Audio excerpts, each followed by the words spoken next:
மாலதி, அமித்ஷா ரொம்ப நல்லவர் Malathi. Law and order சூப்பரா மெயின்டைன் பண்றார் Malathi. Tamil Nadu law and order பத்தி கவலைப்படுறார் மாலதி.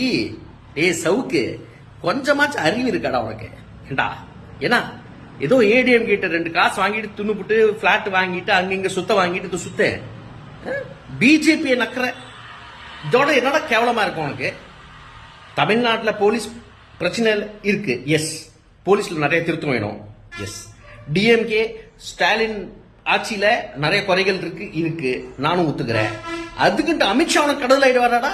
ஏண்டா லா அண்ட் ஆர்டர் பத்தி பேசும்போது மக்கள் இது கொஞ்சம் தெரிஞ்சு கொள்ளுங்கள். ஒரே ஒரு எக்ஸாம்பிள் கொடுக்குறேன். அமித்ஷா ஜட்ஜ் லோயாவை கொலை பண்ணது, அது ஹூ கில்டு ஜட்ஜ் லோயா புக்ல ரொம்ப கிளியரா எஸ்டாப்ளிஷ் ஆயிருக்கு. ஷேக் சொஹராபுதீன், துளசி ராம் பிரஜாபதி, ஹரேன் பாண்டியா மோடிக்கு சீட்டு கொடுக்கல. ஹரேன் பாண்டியா ஹோம் மினிஸ்டர், அப்போ மோடி அந்த சீட்டை காலி பண்ண சொன்னாரு சிஎம் ஆனதுக்கு அப்புறம். அந்த ஆளு செத்து போய் கடந்தான். அதெல்லாம் நம்ம சைட்ல வச்சிடலாம். இப்போ இன்னைக்கு வந்துடலாம். லாரன்ஸ் பிஷ்ணோய் ஒரு கேங்ஸ்டர், ஏகப்பட்ட ஷூட்டர்ஸ் வச்சிருக்கான் கையில, நிறைய பேரை கொலை பண்ணியிருக்கான். பஞ்சாப் ஜெயில இருந்தான். அமித்ஷாவை தூக்கிட்டு காந்தி நகர் ஜெயில் அஹமதாபாத் கொண்டு வந்து எப்படி பாதுகாப்புல வச்சிருக்காரு தெரியுமாங்க? எங்க குற்றம் நடந்தாலும், எந்த போலீஸ் விசாரிக்கிறதா இருந்தாலும் லாரன்ஸ் பிஷ்ணோயை அஹமதாபாத்ல இருந்து கூட்டு போக கூடாது. போலீஸ் அங்க வந்து விசாரிக்கணும். எங்க?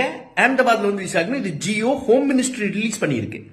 இந்த மாதிரி ஒரு அந்த லாரன்ஸ் பிஷ்ணோயை ஒரு டெரரிஸ்ட் ஆர்கனைசேஷன் கனடா டிக்ளேர் பண்ணியிருக்கு. இதோட ஒரு கேவலமான இந்த நாட்டுக்கு எதுவும் இருக்கா?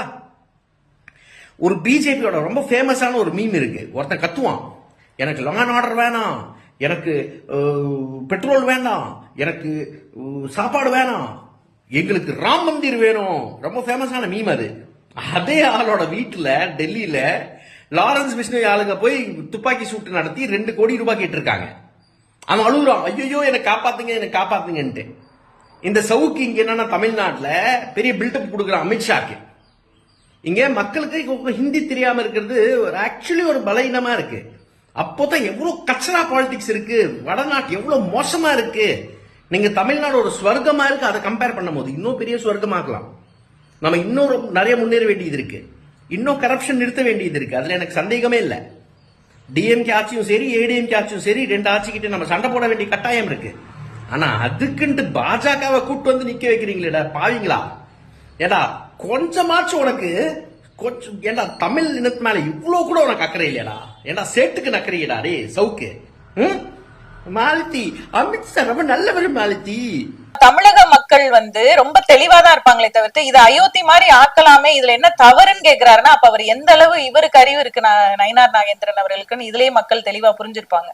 அப்ப நீங்க என்ன சொல்ல வரீங்க? நேரடியா நாங்க அப்படிதான் பண்ணுவோம், நாங்க பிஜேபியை உள்ள நுழைக்கிறதுக்கு ஆர்எஸ்எஸ் மூலமா எல்லா காரியங்களையும் நாங்க இதெல்லாம் ஒரு சின்ன சின்ன விஷயங்கள் அப்படியே குட்டி குட்டியா அரிச்சு அப்படியே பெரிய பூதாகரமா ஆக்கி அதுல ஒரு சந்தோஷப்படுறதுதான் பிஜேபியோட நோக்கம். என்னன்னா தமிழக மக்களுடைய நிம்மதியை கெடுக்கும்.